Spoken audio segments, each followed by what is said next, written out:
Doctor Sayanta আপনার মন্তব্য শুনতে চাই আসলে। এই বিষয়টা আসলে হান্নানের আত্মপক্ষ সমর্থনের একটা বিষয় তো থাকেই, যেহেতু সে অভিযুক্ত হচ্ছে, সেটা যে কেউ এই পজিশনে থাকলে এটাই করবে। কিন্তু পাশাপাশি একটা ভুল কনসেপ্টও তার কাজ করছে, সেটা হলো যে সংবাদ মাধ্যমের স্থানীয় যে সংবাদকর্মীরা, তারা স্থানীয় এমপি, মন্ত্রী, প্রশাসনের লোক, প্রভাবশালী যারা, তাদের নিয়ে একটু ভয়ে বা আতঙ্কে থাকে, অথবা কেউ কেউ আবার আনুকূল্য প্রত্যাশীও থাকে, যে স্থানীয় এমপির সঙ্গে একটু সম্পর্ক রাখলে কিছু কিছু বিষয়ে সে আনুকূল্য পাবে, অথবা তার সঙ্গে বৈরিতা করলে, তার বিরুদ্ধাচরণ করলে কিছু কিছু ক্ষেত্রে সে বৈরিতার মধ্যে পড়বে।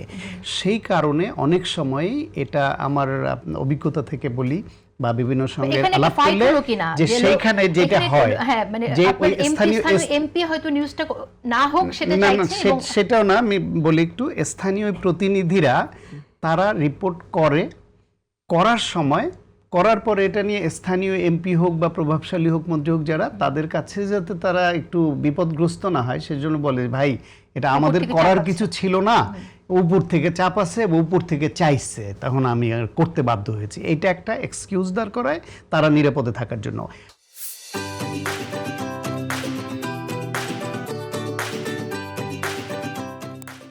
আর একটা হচ্ছে যারা এমপির আনুকূল্য আশা করে, ভাই ওরা কিন্তু রিপোর্ট করছে, আমার উপর থেকে বলছে, তারপর আমি করাই নেই। ফলে হান্নান মাসুদ নতুন এই পলিটিক্সে তো ভিলেজ পলিটিক্স, স্থানীয় রাজনীতির নানা কিছুতে যুক্ত হয়েছেন। এই সব জিনিসগুলো আস্তে আস্তে বুঝবেন যে দু একজন সাংবাদিক তাকে বলেছে এইটা সত্যি, এটা ভাববার কোনো কারণ নাই। দুইটা কারণে স্থানীয় সাংবাদিকরা এরকম দুইভাবে করে। ফলে অভিযোগ এসছে, অভিযুক্ত হয়েছে, যিনি অভিযোগ করেছেন তিনি আক্রান্ত হয়েছেন, এই সবটাই সত্য।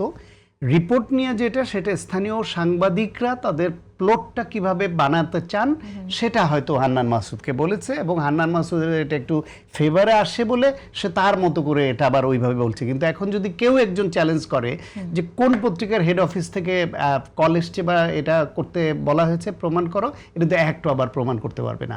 ওই সাংবাদিকই আবার বলবে ভাই এটা বললে আমার চাকরি থাকবে না, আমি এটা আপনারে বলছি কিন্তু আমি এটা বলতে পারবো না। ফলে হান্নান মাসুদ আজকে মিডিয়ায় যে অভিযোগটা তুললো মিডিয়ার বিরুদ্ধে, এর একটাও যদি কেউ প্রমাণ চায়, সে কিন্তু প্রমাণ করতে পারবে না। কারণ সাংবাদিক যদি বলেও থাকে, সে পরে বলবে না ভাই আমার চাকরি থাকবে না, আমি এটা বলতে পারবো না।